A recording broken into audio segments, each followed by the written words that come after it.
Gürcü değilsiniz. Yok, Azerbaycanlıyım. Azerbaycanlısan? Dostlar, Azerbaycanlılar da bizdendi. Alkışlar. Həmişə dar gündə yanımızda olan qardaş Azərbaycan xalqına eşq olsun. Bir tuş. Eşk olsun. Eşk olsun. Eşk olsun.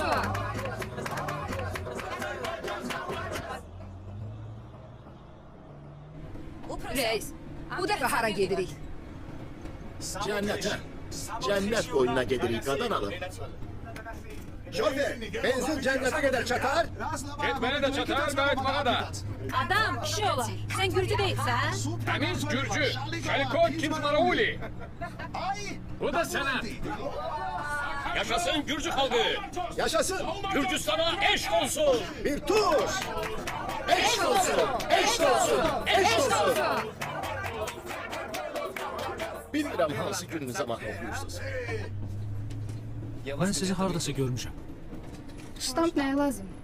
Leyla, Bağışlayın. mübarizə qurbansız olmur. Mən bilə bilərəm ki, hansı mübarizəmə görə buradayam. Biz küçə ticarətinin qadağası əleyhinəyik.